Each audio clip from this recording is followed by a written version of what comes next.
All right. I think we're recording. Hello, everyone. We're so excited to have you on today to talk about these very unique and very precious oils and very ancient oils. They're unlike anything we've ever smelled before, and we're really excited to have you here to dive in. We're recording this, so I know many more will catch the recording later. So glad you're here as well. So let's see, I'm Emily Myrrh. I live in Portland, Oregon, and I've been teaching about essential oils for a long time now. Well over 6 years, and really living and breathing in the wellness space for many years before that. I'm a certified holistic health coach. I do a lot of coaching around mindset and self-love and nutrition and movement and all kinds of fun things. And I love what I do. I get to work with the most amazing women. And one of them that I don't coach, but I work side by side with, is on this call. Her name is Mary Bartu-Jacobson. I'm going to let her introduce herself. Hello. So I am coming to you today from Portland, where I live half-time, and I have recently started living half-time in Spokane, Washington. It's an interesting time to be moving locations in the midst of a pandemic. I also have been teaching about essential oils for many years, I think about 6 years at this point, and have recently gotten into Reiki, Reiki energy healing, which I pair with oils, which is such a fun, wonderful modality mashup. And I also do holistic health coaching. And I love what I get to do. I love sharing the light. I love I love how much I learn from those that I am ostensibly helping.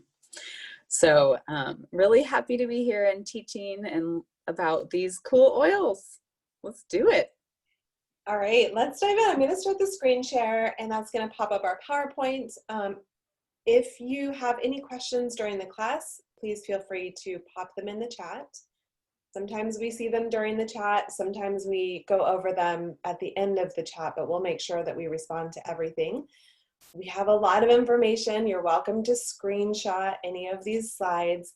And speaking of the slides, a good portion of them were created by my friend Ariana Harley. I just want to give her a shout out and thanks for putting some of these beautiful slides together with the flowers you're going to see, and she just did a wonderful job. So I want to thank her.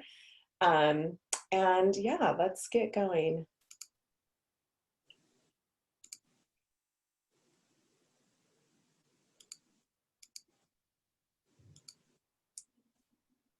Okay. So if all goes well, you should see this beautiful image of the ancient oils. And this is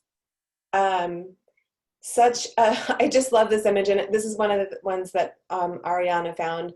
I love seeing these oils in their really, earlier state, right? And we'll get into sourcing, where they're coming from, and also how they're taken from their plants on some of these oils. But it's just kind of mind-blowing to look at this resin. I know that frankincense is at the bottom. I'm actually not sure what the center one is, and I'm not sure the top. It might be myrrh. Mary, do you know? It's frankincense, gold, and myrrh. Oh, which it are is. the three things, of course, the gifts of the Magi. Okay, well, good on you. Thank you so much for sharing that. Clearly I missed it, but it makes a lot of sense. So pretty awesome. Okay, we're not distilling gold. Let's be real about that. But sometimes these kind of seem like gold in our hands in many ways. So yeah, beautiful, beautiful images.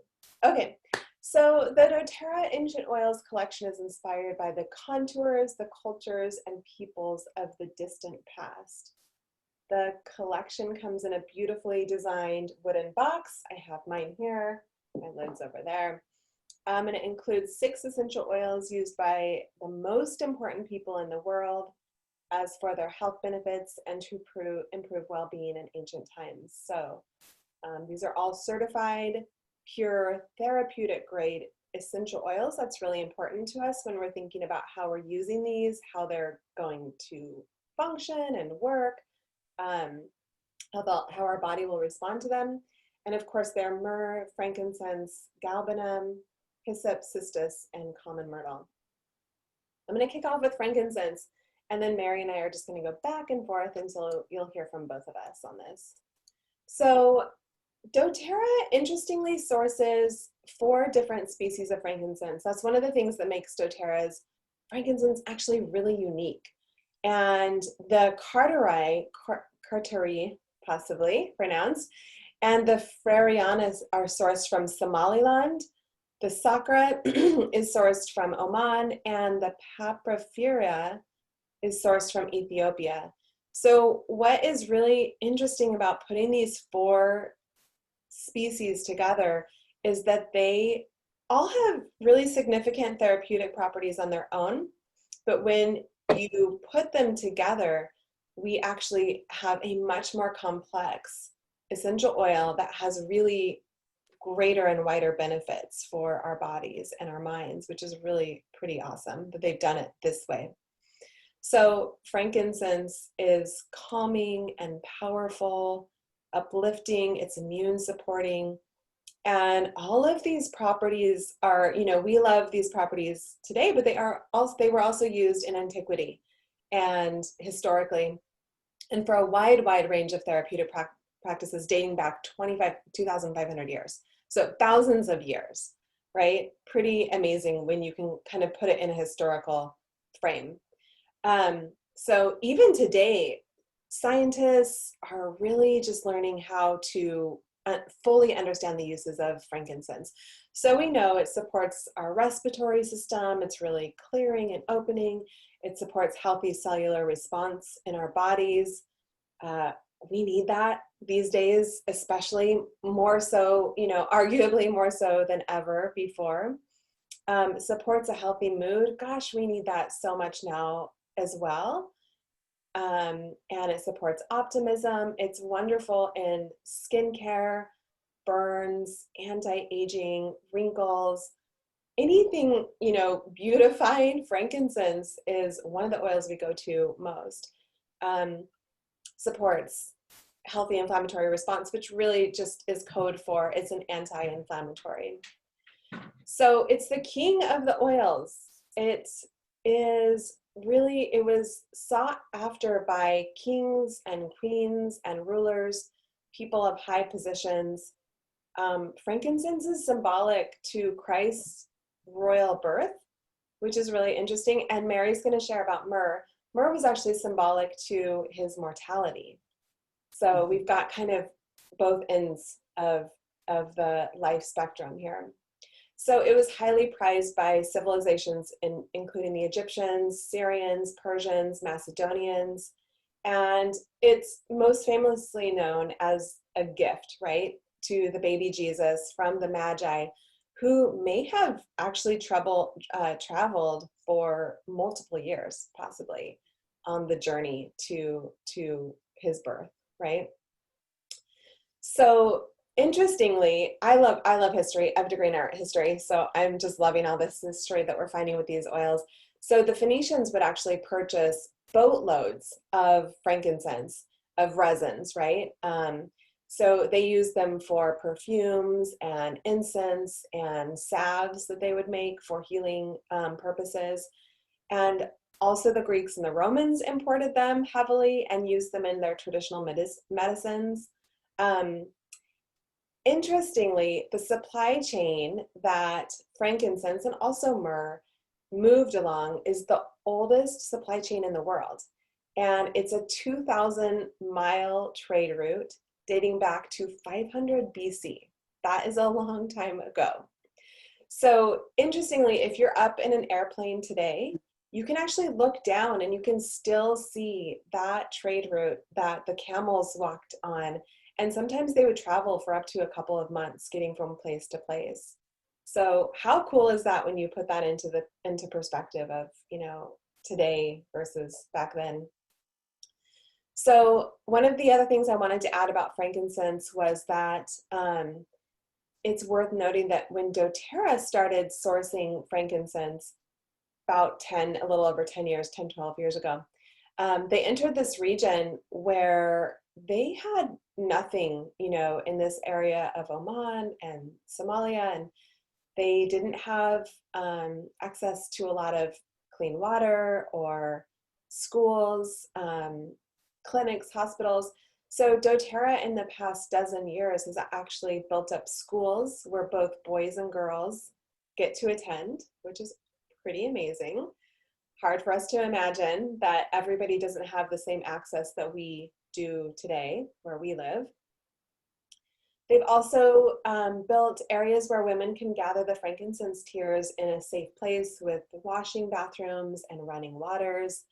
They've built clinics, and in the next couple of months, they're actually just about to open a state-of-the-art hospital in Somaliland, which is an area where the #1 cause of death is childbirth.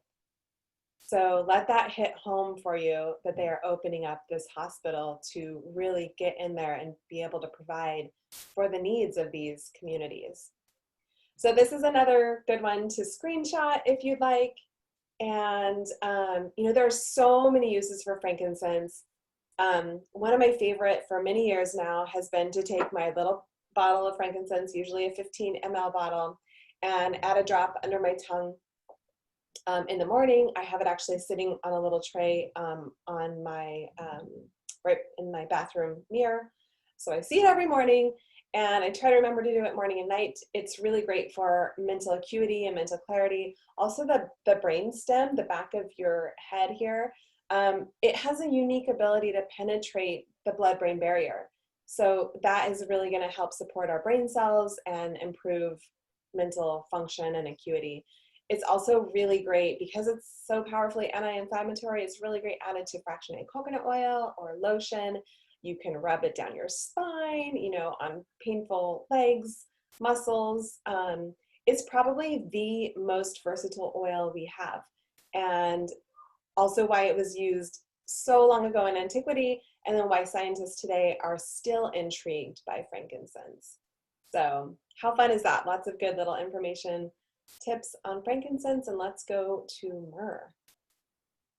Okay, so myrrh is one that also was given to little baby Jesus, but also has been used in that same, along with frankincense, sourced from many of the same locations. We source ours from Somaliland, and it is one that, like those trade routes that you could see from the air, still like etched into the earth. This is one that would have been traveled for many months to access. So it's one we can use topically, aromatically, and internally. It's one that I love to use for my oral health. It's actually in both the old version of doTERRA's toothpaste and the new formulation, which will be coming out soon, because it's just so amazing for our oral health. It very particularly helps support our gums. It's a great one to add to your mouthwash, just adding a drop. As we talk about adding, I say, just add a drop to your mouthwash as if it's just very easy. It is actually super, super resinous. It's super sticky. The resin actually coming from the myrrh tree is much more sticky than if you saw a frankincense tree and saw the frankincense tears. They're actually a little drier. And have been used just as are for incense. Myrrh is way too sticky to imagine using for an incense like that, but one little tip, actually I have two tips for you. One is when you have that bottle of myrrh, if you have a second bottle that you could pour some of it into and then add a few drops of fractionated coconut oil to both of those, it's going to help make it just a little less viscous and a little easier to work with. Another tip about just getting that oil out of the bottle is if it happens to get stuck, sometimes it's a sticky lid, right? If it happens to get stuck, run it under some hot water and that'll loosen it up for you. So just and then actually a third thing that I will say, which is sometimes there are oils that, you tip it and you wait and you wait and you wait and you wait for something to come out and that you're like there forever. Another thing that you can do is you can pop off the little orifice reducer, the plastic that's in the jar, and you can use a little dropper, a little like pipette to extract drops. So this is one that I sometimes will do that with, or else you can replace the top with a dropper top. So all kinds of ways to access your myrrh. So it's great for the throat. It actually combined with frankincense and cinnamon and a little bit of honey makes a beautiful, delicious tea. It's wonderful for soothing like overused vocal cords, soothing a sore throat, soothing a scratchy throat. Those are some of my favorite ways to use that. In terms of our skin, oh my goodness, like I said, it's super resinous, so you're probably like gonna want to add some fractionated coconut oil to it, but it's a great it's great at reducing inflammation. So it is wonderful if you tend to get like redness in your skin, or if you have a wound, it can be just putting it neat onto that wound is going to be really wonderful for healing. It is an oil that in and of itself actually has some sunscreen properties. So it's one that if you make your own sunscreen, which we have on occasion around here, this is one that you might add to that blend. So if it's something that you add to your face care in the morning, it's going to be just adding a little layer of protection against the sun. It's an anti fungal. So it's one that if you've got a space in your house that just is particularly wet all the time, maybe it's a bathroom, maybe it's a basement, you can put this into a diffuser and it's going to be, maybe that along with a little bit of tea tree is going to do wonders. Like frankincense, it just is wonderful for cellular support, all over, making sure that our cells are doing what we want them to do, acting appropriately. It's great for stomach, great for it. Actually, this is interesting to me. There's something about myrrh that gives our brain the message that we are not in pain. So rather than actually interrupting that whatever pain is happening in our body, it interrupts that message going to the brain. So in that way, it can be really helpful in addressing pain in the body. It's a great one to use in your hair products. It makes for extra shiny, happy hair. So like adding it to whatever, after shower product you use can be a beautiful one. And then, okay, here's a thing that I'm so excited to go into, which is going to lead us into our next slide. So it's one that has been used traditionally in Chinese medicine specifically for female problems, right? So for conditions that are particular to our female reproductive system. So yeah, go ahead, Emily. Let's go on to the next slide, which is to say that this part, so Myrrh she was the mother of Adonis in Greek mythology. A little more about her. She was the daughter of King Theseus, and he was not a good dude. He was rageful and also he engaged in incest with her. And so to escape, in order to escape, she turned into a tree. And so the resin is sometimes, like in ancient mythology, in Assyrian and Greek mythology, the resin is thought of as Myrrh's tears. And in that way, it actually, so it's a wonderful oil to use in the presence of like sexual trauma, but it's also a beautiful, beautiful oil used to heal our divine feminine. So if you're feeling disconnected from your divine feminine, this is a great, great oil to turn to. Another thing adding to its sort of feminine mystique is that Queen Hatshepsut, who was the first female pharaoh of Egypt, sent an entire fleet of ships to gather and transplant myrrh trees from Somalia to Egypt. They actually didn't thrive in Egypt, so you wouldn't find them there today. They really thrive in the same way that frankincense does, in that really like harsh, rocky, dry climate. So yeah, ancient records show that myrrh was deemed so valuable that at times it was valued at its weight in gold. When we think about the gifts that were given to the Christ child, right, we think about frankincense, myrrh, and gold, and that's actually in order of their worth. So I love that. That's really a cool thing to know about. Yeah, okay, let's move on to the next slide. So 10 ways that you can use myrrh. Like I said, it's great for oral health. So adding it to your toothpaste will give you a wonderful benefit. If you're already using doTERRA's toothpaste, you're getting it. Diffusing it is really helpful just for balance. All things skin, just again, so good for like any kind of imbalance in the skin, you know, like so tonifying and balancing our skin. And also good for wrinkles, great for a mouthwash. It's a wonderful one for respiratory support as well, which is so cool. It gives a sense of calm. So whether that's when you're sitting and meditating or when you are feeling really anxious and disconnected, this is a good one for calming us. And yeah, it's great for digestive support as well. So it's just got a whole host of ways that you can use it. Mary, you just blew me away so many times. So much good information.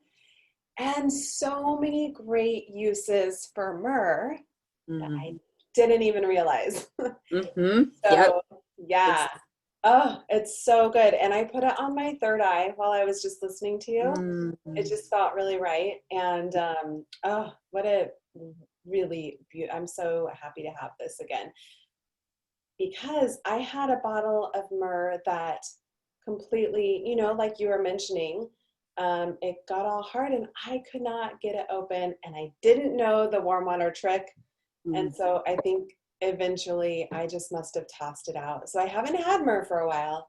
I'm really excited to have it back. So yeah, thank you for sharing all that.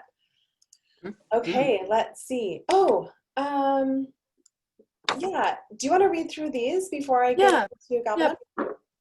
So hearkening back to the biblical times, there were several oils that were really, really wonderful for, you know, just that were referenced many times. So anointing oil and sacred incense. Jehovah gave Moses the formulations for the anointing oil or ointment and the sacred incense. Both contained 4 different spices. So I'm assuming that the spices used are including myrrh and frankincense. Certain priests specialized in making anointing oil and in supervising the supply of these items. In terms of perfumes and ointments, people who could afford it used fragrant powders for scenting their houses, garments, beds, and bodies.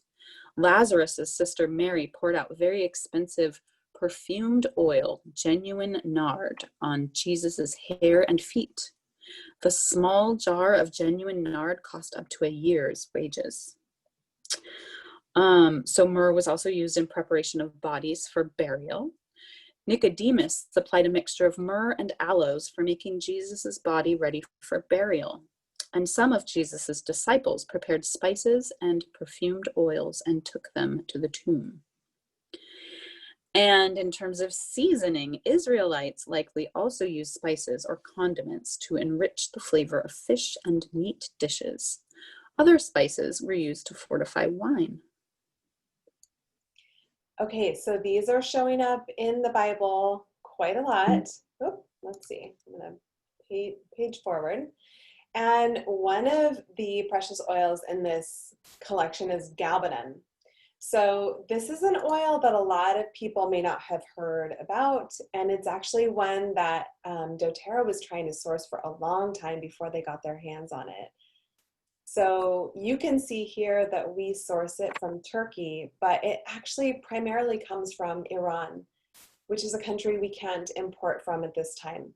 So it's been really difficult finding a source for this one. And there's a funny little story of Emily Wright when she was in Oman a couple years ago, almost 2 years ago, working with one of their sources and growers there.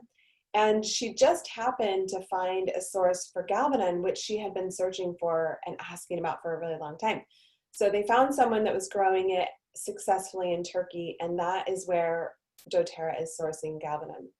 So we can use this oil aromatically and topically. I'm going to talk about the aroma in just a minute in case you haven't opened this one up. But it's really wonderful for supporting skin. Like all of these oils are really great for skin. Boils, wounds, scars, blisters, acne. Again, another one that's great for respiratory support, supporting circulation, healthy inflammatory response, cell, tissue, and growth. It's calming. So in times of shock, trauma, recovery. So my family experienced some shock and trauma this summer when my daughter was injured pretty terribly. This would have been a great one to have. And you know, these things happen in our life. So having these tools and knowing how to use them when we need them, it's so important. So a note is that when you use it topically, you should dilute it with a carrier oil, and then you can go ahead and apply it wherever needed. But here's the thing with galbanum, the plant actually looks a little bit like an umbrella plant, and the gum oozes from just above the root system. Okay, you can kind of imagine that by looking at the image here. So what they do is score this plant, just like they do with frankincense and myrrh, and then the resin oozes and creates the gum resin that crystallizes, like those images of myrrh and frankincense we saw on the first image in the beginning, and that's what they then distill. So this oil, galbanum, as great a significance as it has, I will admit it doesn't smell that great. It's pretty bitter, it's pretty intense, and this is one of the oils, I think all of them, but this really smells ancient, right? Like you are really transported thousands of years ago when you open up this oil, and it's pretty pungent, it's pretty potent. So interestingly, it's thought to have mystical healing powers. It's purifying and cleansing, and it is known for having the ability to take you to a higher level of consciousness. So this would be another oil that you might apply to your third eye, maybe your crown chakra when you are in meditation. It's going to help get you where you want to go in terms of consciousness. It's been used as a fixative in a lot of perfumes, notably Chanel No. 19, also Musk by Cartier. And it was referred to in Greek mythology and ancient writings by Hippocrates, by Pliny. They said it had extraordinary curative powers. That's pretty amazing to have that written up by those two brilliant minds. It was also treasured by the Egyptians as sacred. they imported mass quantities from Persia because they also used it in their religious ceremonies. They used it in embalming. It was part of their traditional medicinal practice. It has a really, let's see, I think it's on my next slide. Oh, yeah. So the chemistry in galbanum has a molecule that makes it really unique that we don't find in anything else. We can actually find it in tiny, tiny amounts in some other oils, but nothing to the concentration that exists in galbanum. And it actually is believed that this molecule is what gives it the smell that makes it smell so ancient. I just think that is so interesting. It also has 55% beta pinene, which is what frankincense is known for. So it's going to promote that mental clarity and mental acuity and relief from aches and pains as well. So again, 10 ways to use galbanum, great to promote circulation and blood flow. I think that's notable. We have a few other oils that do that really well also, but this is great that this is a way that we can use galbanum. Thinking of when I broke my ankle and I needed that support on my foot when I was in atrophy, and galbanum doesn't smell so good, like I said, so it would have been a great place to apply it to my foot, right? A little further from my nose. So also can be used for digestive support. You can use it with peppermint. I think peppermint would be a great combo blend for this to help clear airways. You can diffuse it with Siberian fir and frankincense and lavender. You can apply it to your skin, of course, for anti-aging again. Almost, I think all of these oils beautiful on the skin. Mix it together with grapefruit for a nice massage. Also, again, supporting the lymph, circulation, blood flow. You can add it to your owie blend. I know a lot of us use frankincense and tea tree and lavender for helichrysum sometimes for owie blend. You can apply it to your abdomen during your menstrual cycle when you're experiencing some discomfort and cramps there. You can apply it to your skin blemishes and to your feet and legs, muscles, sore muscles after a long run or workout. Okay, good stuff. Emily, you probably couldn't see the chat, but Tia said the smell reminds her of snow peas, and Michelle agreed. Of what? Snow peas, but also pointed out that once you add it to your, if you put it on, it does. Sorry. No, yeah. like it's interesting how with certain oils, when you have another association, it changes your relationship to the smell. Yeah. I had that experience with pettigrain. I really didn't like it. And then my mother-in-law said, oh, it smells just like jalapeno seeds. And I was like, oh, that's exactly what it smells like. And now I love it. So sometimes that association helps. Blue tansy and blueberries, right? I think it was Michelle Lasley. I don't know if she's on the call that said that. And I was like, oh, you're right. It is so interesting, right? We can kind of pull that out of our brain. Right. And also Tia pointed out that when you use an oil on your skin or like when you diffuse it or when you put it on your skin with a carrier oil, the smell profile sometimes changes pretty significantly. And that's true with this one. So good to keep in mind. If you don't love it, yeah, experiment, get creative. Yeah. Okay, so hyssop. Hyssop is one that we can use it both aromatically and topically. I know that there are some types of hyssop that have some toxic properties, but the hyssop that doTERRA sources from does not contain pinocamphones, which are the chemical constituent that can be toxic. So if you read elsewhere that hyssop is toxic or can be toxic, that is what they're referring to, and we have absolutely taken that into consideration, and that's not what's happening with this hyssop. It is, however, there are some safety considerations. It is it's not a great one for people who have seizure disorders like epilepsy or for pregnant women, because it actually can help start contractions or start menstruation. So It's one that probably if you're wanting to, if you're having an interrupted menstrual cycle, and you feel like you're wanting it, because of stress or whatever, to reestablish itself, this is one that you might turn to, but you don't want to turn to it if you're pregnant, or even if you're trying to get pregnant. So it is sourced from Egypt. It's a member of the mint family, the evergreen garden herb. It's an evergreen garden herb, and it's pretty interesting. I have not smelled it myself, but I have heard that it smells a little bit minty, but I don't know. I can't really describe the smell. I haven't smelled it. Like a lot of the other mints, though, it can be great. Oh, almost like a sweet citrus. Okay, cool. Thank you. I appreciate knowing that. It can be used like other mints for respiratory support. Really good just for supporting us during the common cold.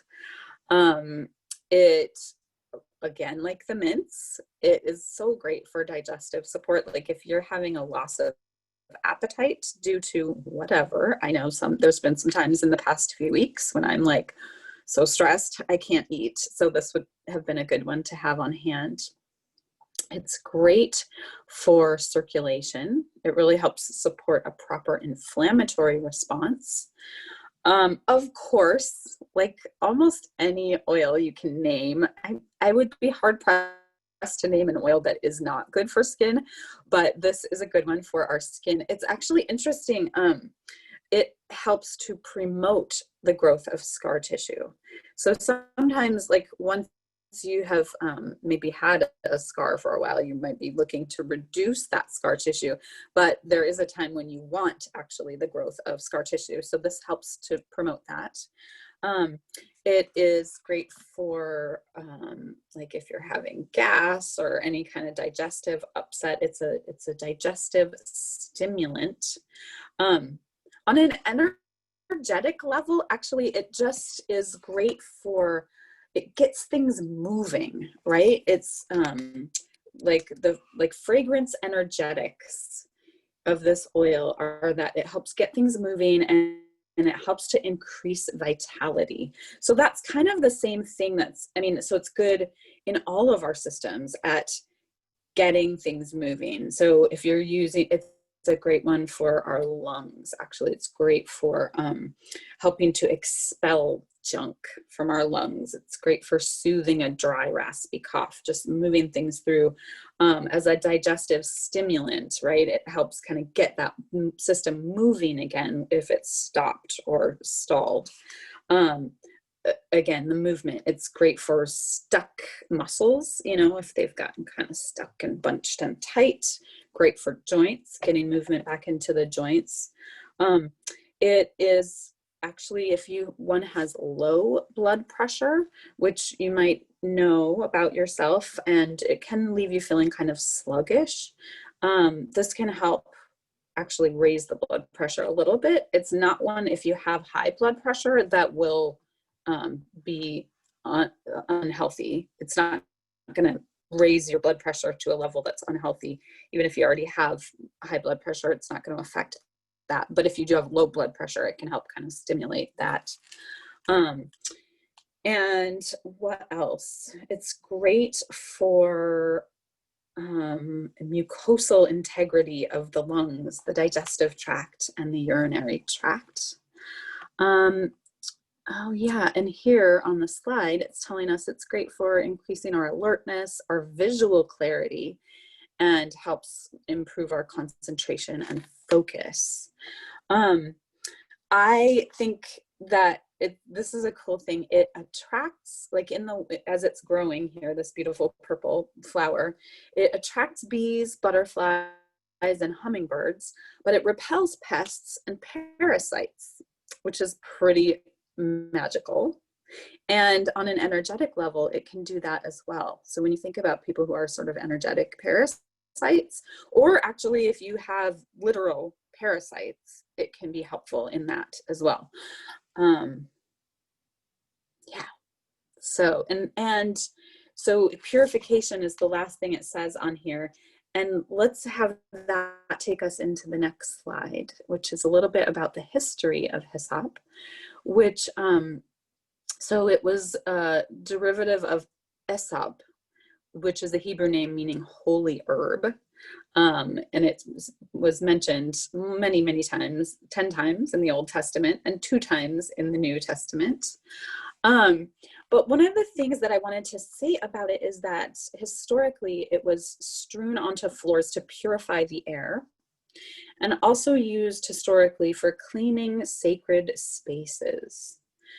So purification is definitely one of its main uses historically.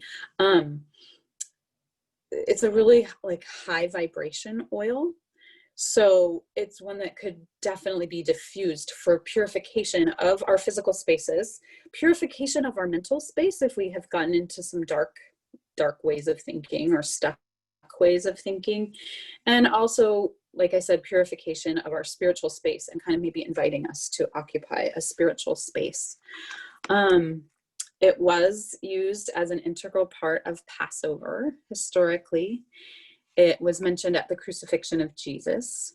In the Gospel of John, the Roman legionaries standing guard by the crucified Jesus offer him a vinegar-soaked sponge resting upon a sprig of hyssop. It was mentioned as for use in the final plague, although obviously that was not the final plague. In several passages of the Hebrew Bible, hyssop is discussed in conjunction with cedar wood, which is so cool. You know, it's always so fun to see, like we love learning about new oils and all of their chemical constituents and ways we can use them, but also how do they interact synergistically with other oils? So I'm excited to, I'm so curious to see when you have your hyssop and your cedar wood, what does that turn, what magic does that unleash? It has a strong astral body affinity, which honestly, I love the sound of that. And I don't totally know what that means, but it sounds really cool. It has a, oh, here's where I was looking for. It apparently has a lightly bitter taste, but a minty smell. So our oil is for aromatic and topical use, not for internal use.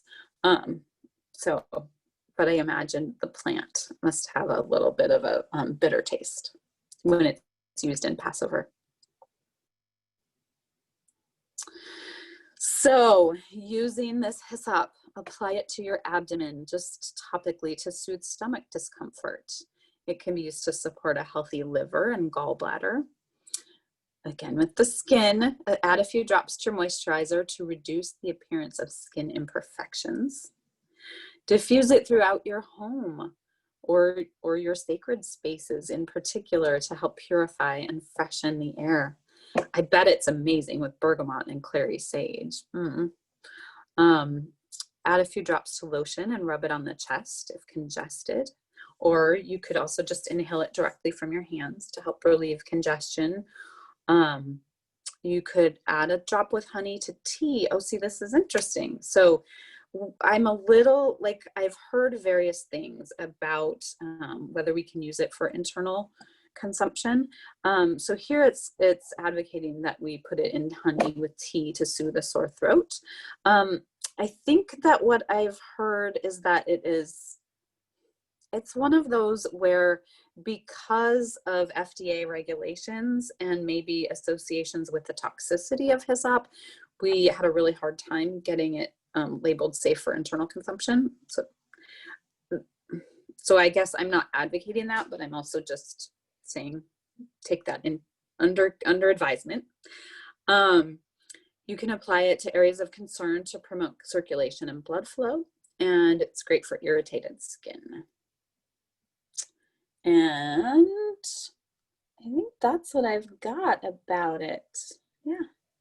Good stuff. Good stuff on hyssop. So many uses. Okay, whoops, let's go. Oh, let's go back. Let's go into Cistus. This is my first, there we go. So this is in the ancient oils collection because scholars agree that cistus was known during biblical times as the Rose of Sharon. You guys all recognize that, right? The Rose of Sharon. Okay, so cistus actually can be used aromatically and topically. It's sourced from Spain. It's also known as rock rose, sun rose, and labdanum, which we have in a couple other of our blends as well. So this is a beautiful oil. This is probably my favorite this is my favorite out of all of the 6. Well, no, I mean, frankincense aside, right? Frankincense is always the top dog. But out of this set, I would say cistus is my favorite. You can use it in times of fear, trauma, emergency, when you're feeling really frightened. Again, great for the respiratory support, cuts and abrasions, healthy cell function. This is a theme running throughout all of these ancient oils, right? That it supports the immune system. This one also is going to beautifully support mood and sleep. It's very calming and relaxing. I mean, it does just kind of ease the mind and calms us down. I think these, like the little more floral oils, tend to do that. Great for cold hands and feet. So I have a couple other oils I like to use on cold hands and feet in the winter when it's chilly, it gets cold here and circulation gets a little bit more challenging. I love black pepper. I love cinnamon with the carrier oil for that. So I'm looking forward to trying cistus for that as well. In traditional Chinese medicine, they're using it for spleen and liver support. So for cleansing and detoxing. And a little goes a long way. Like all of these, it's very potent and pungent, these oils are. These are not just like sleepy, you're not really going to notice me oils. These are strong, coming forth and making themselves known. So cistus is a resin that comes from the small flowers of an evergreen shrub. It was interestingly first discovered thousands of years ago by shepherds who were noticing it on the coats of the sheep and the goats as they would come in. And they discovered then that it had medicinal properties. So another one that's just been known for thousands of years. So even further back with cistus is that researchers have found traces of cistus in prehistoric caves. Wow. So it goes back very, very far. Again, it has a really intense and sweet aroma, this one does. That kind of sets it aside from, the 6 of the collection, I would say. It was used as an incense and perfumes by ancient Egyptians and was often used in royal and spiritual ceremonies as well. So in the Bible, the Rose of Sharon was known from the Song of Solomon. So I am the Rose of Sharon, a lily of the valley. So you might recognize some of that language. It's beautiful in blending. So if you're somebody that loves to create blends and you love to get your roller bottles out or your spray bottles, you're going to want to start playing with cistus as soon as you have it. You don't need very much. A little bit, like I said, goes a long way. It's very potent again. So also used during meditation for centuries now. The psycho-spiritual level can assist in the recovery of past life information as well as repressed memories. So that is a pretty unique thing that we don't hear about a lot of our essential oils. So if that's an area of interest for you, take note. Also beautifully used to promote self-worth and use it for emotional coldness. Emotional coldness, also it was mentioned in physical coldness. So, but in terms of emotional coldness, when you're feeling empty or just kind of just bereft, right? Sometimes we just feel like it's nothing, we're nothing, to be dramatic, but we get those feelings. So pull out your cistus. Use it to clear your airways. You can inhale it directly from your palms when seasonal threats, so when allergy season is around. We're not in allergy season here in the Pacific Northwest of the United States, but actually Kate, who's on the line, maybe could be in allergy season or closer to it where you are. Add a few drops to lotion and apply or rub it on your chest. Diffuse it throughout the home to help purify and freshen the air. You can add it to a sinus steamer. I love that. That would be a nice kind of floral uplift to the oils that we traditionally use in our sinus steamer. You can place one drop in the hand and inhale it to calm the nerves. You can apply it under or over the bridge of the nose when you're congested, so it's going to help clear some congestion, again, why it's in the sinus steamer. And you can add it to diffuser jewelry, or you can, like I said, create blends to wear it as a beautiful daily perfume. This is one of those oils I think is going to stick around with us for a while. So we'll apply it and we'll keep smelling it right throughout the day, which we love so much. Add it to your moisturizer and breathe in deeply before prayer or meditation. Emily, Carrie was asking if we could go back to the first Cistus slide for a moment. Yes. Take a look at that. Screenshot it if you need to. Yeah. All right.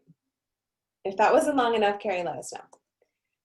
Okay. So the last oil in our little sextet is common myrtle. Common myrtle, ours is sourced from Morocco and Albania. We can use it aromatically and topically. It's not for internal use. It's pretty intense. It's an intense oil. So it's actually not recommended to use on littles, kiddos and infants. You don't want to use it topically on them. It's fine if you're diffusing it, however. So I love that this is the oil of adaptability. Those on this call who know me know that adaptability is one of my #1 strengths. So I resonate with this oil. It is an oil that is going to help with our resilience. It's going to help when we are facing extreme challenges. It's a really helpful one to have on hand, I would imagine, right at this moment in history. It's really helpful for those who kind of hold rigidly to ways of being and are inflexible. And, as we know, sometimes inflexibility causes us to break. Whereas being able to sway and move with the wind is going to keep us strong. This oil, it's from the same family as eucalyptus, actually. So it really has, I love how this slide says it has an affinity for the respiratory system. Like, it likes the respiratory system. It wants to get in there and help things work and flow smoothly. It has this way energetically as well as physically of just clearing out the heavy. I mean, just look at those flowers.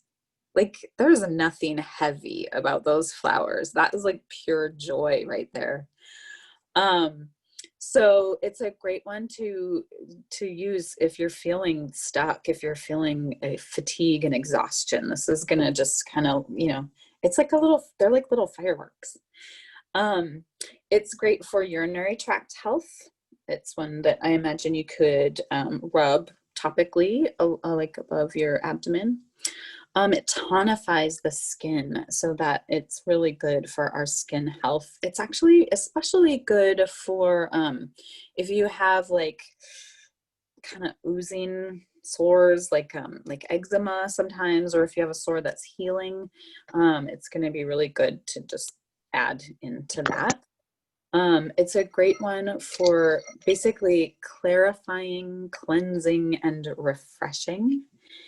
It is, it's known for having like these restorative properties, protective, invigorating, cleansing. It's really soothing also to tissue. Emotionally, it can be used to ease anger, ease blame and irritation, frustration, fear, those those are all kind of ways of being that can stem from that rigidity, like inability to just adapt and move and change. It's a great one to use for hemorrhoids.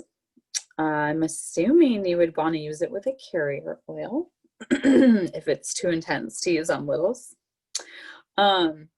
It's also good for if you have painful menstruation. You can rub it topically on your abdomen, and you can use it for low sex drive, which I'm so curious about, because if it's one that's so intense, will someone describe the smell to me? Is it a little like eucalyptus? It is. It is. I really like this smell, Mm-hmm. and it reminds me of a flower shop, actually. I used to work in a Oh. flower shop. Little do most of you know. I used to be a floral designer in college, and it reminds me of the combination of like flowers, but also greens. And there's definitely, I hadn't picked up the eucalyptus until you mentioned that, but it's in there too. It's almost like if you take, greens that are in a floral arrangement, and you take one of them and you rub it between your fingers and then you smell it. That's kind of what it reminds me of. Mm. It's also completely, like, it smells like a toner, like a Mm. cleansing agent, clarifying agent, a tone, something that you would use to spritz and tone your face. Mm. Okay, Yeah. good. Great. Well, then it's good for it's great for your uterus, right? So for painful menstruation, but then also just that area, that sounds like sacral chakra stuff. Like it's good for your sacral chakra. It helps with sex drive. It helps with just all of those functions of that second chakra. This is one that if you do have high blood pressure, this one you can use to help lower your blood pressure. And it's also a good one for an overactive thyroid. So yeah, I feel like for this time frame for all of us, diffusing hyssop, cistus, and common myrtle together would just energetically be really, really good. Really good. Yeah. Okay, so let's move on to the next slide. So the biblical spiritual aspects of common myrtle, it was one of the 4 blessed plants used in the Jewish festival of tabernacles called Sukkoth. It's also referenced in Isaiah and the book of Zechariah. Queen Esther, who many of you may be familiar with, her original name, Hadassah, meant myrtle. So this one I love. It's the symbolism. It's been used in multiple, it's been referenced in multiple different historical ancient cultures. In Greco-Roman mythology, common myrtle was sacred to Venus. It was used, the symbolism of it is love and hope and justice, prosperity and recovery. Here it says also sweetness, divine generosity, peace, God's promise. So ancient cultures had, assigned all of this to the common myrtle. And it was used then in a lot of wreaths and other decoration to symbolize love. Actually, Aphrodite is often depicted adorned in these dainty white myrtle flowers, because obviously she's also symbolizing love.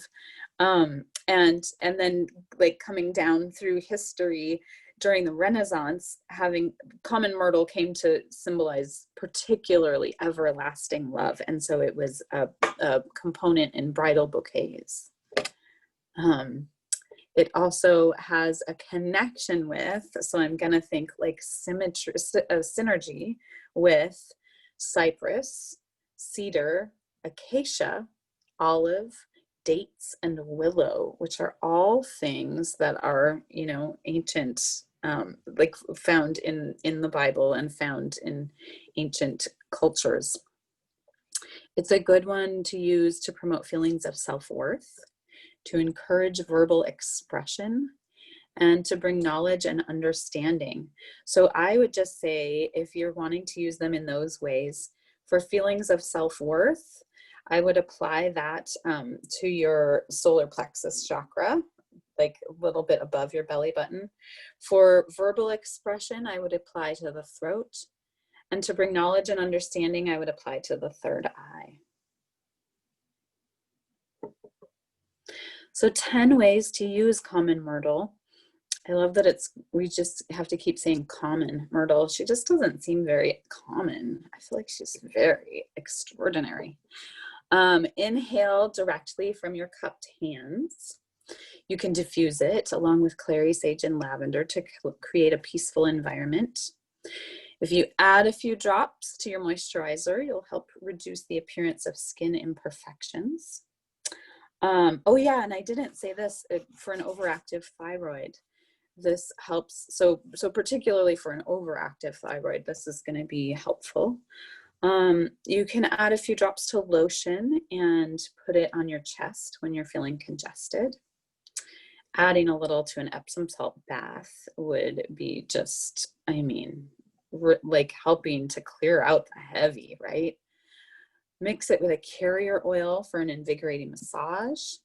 If you diffuse it with rosemary, you'll help with memory and concentration. If you love the smell of it, add a little to diffuser jewelry and just breathe it in deeply before prayer or meditation, or maybe diffuse it during prayer and meditation. I mean, and those flowers, if I can just go back 2 slides. Oh, yeah, they're so beautiful. You just can't look at those flowers and not like have that hit you, right? They're just so aesthetically pleasing, I have to say. I mean, all of these oils are just, I don't know about you guys, but if, you know, some of us have them, some of us don't, but as I've been opening them, as we've been talking, like my office smells so good right now. And like I said in the beginning, unlike anything else we have, they're just so beautifully unique. So, okay, we mentioned in the beginning that Dr. Susan Lawton had some really great suggestions for using these the first time. So screenshot this. She really suggests starting with 2 drops of frankincense on your tongue. Then start with galbanum, touch the top and turn over so touch the top of the bottle and turn over just a tiny amount on your finger, you know, rub it together, and then inhale and close your eyes and see your happy place and allow good feelings to flow. She says give it 5 minutes and then open up common myrtle.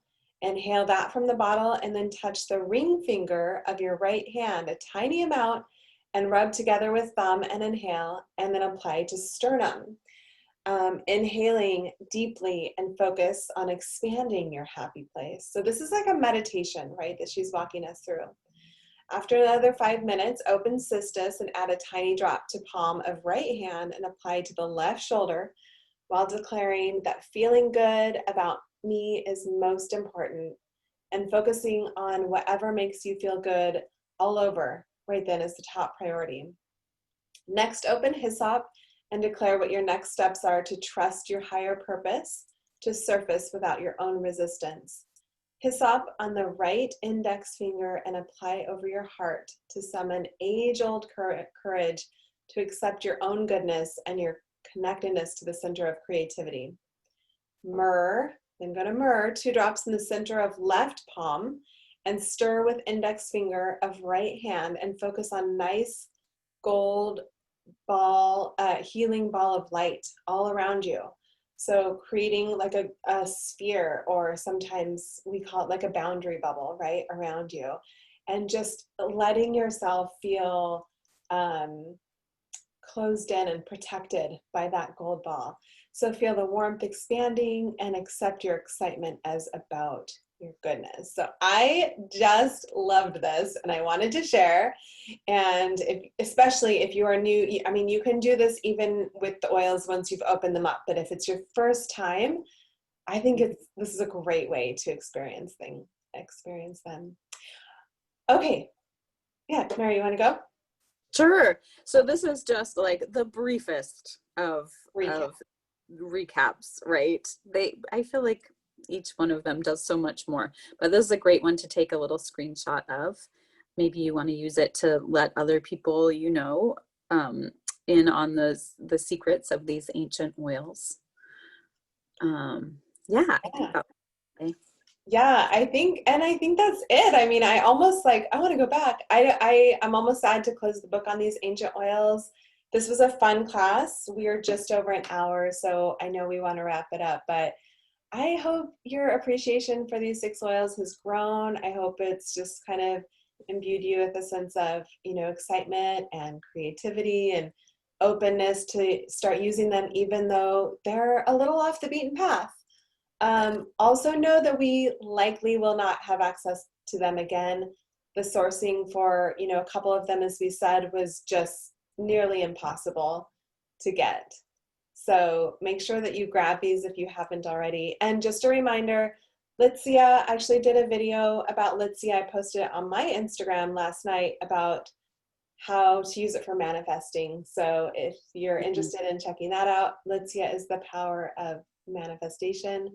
It's free with your order this month. I bet you guys all know this, so that I'm preaching to the choir, but if you haven't placed your order yet and it's 125 PV on your LRP, within the next 3 days, you're going to get Litsia free. That's another oil we actually can't buy. So that's a great one to grab on your LRP this month. And then Black Spruce is 10% off.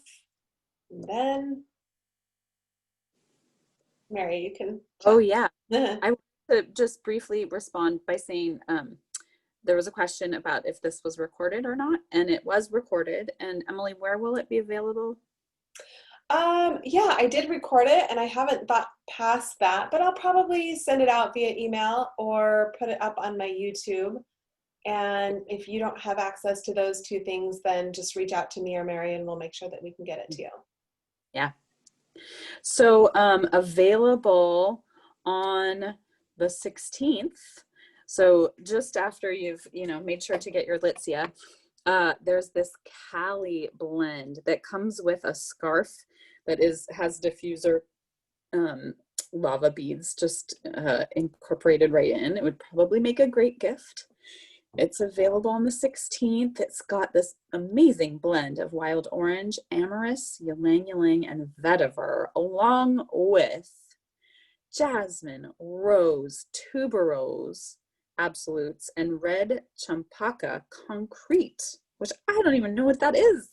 But they create this magical Kali Indian touch blend. And so I'm thinking it's just a beautiful perfume and will be fun to explore. And the scarf, I know that these were all, just add this, I know that all of, actually somebody correct me if I'm wrong on this. I believe all of the scarves were hand printed by carved block. So they're really special and they're all going to be unique. And of course you can see the diffuser beads, the lava beads on it. So when it's worn, I've seen it worn and wrapped around the neck. It is really beautiful. And then to be able to roll the oil blend over those lava beads and wear that through the holidays when we need a little brightness this year. Things are a little different this year through the holidays. We don't get to gather and be together to, the normal extent, or some of us do. Maybe some of us don't. So things just look a little different this year. So that will be a little bit of kind of aromatic happiness for you to wear through the holidays and the winter months. So yeah, I think this concludes our class. Mary, do you have anything to add? No, but that was so fun. I love so fun. These oils, I just think they're really awesome. So yeah, you guys, thank you so much for being here. And we'll just see you soon. We'll get this posted up and I'll send it out via newsletter. If you didn't catch all of it, you'll catch it later. Okay, take care, guys. Bye. Thanks, guys. Bye-bye.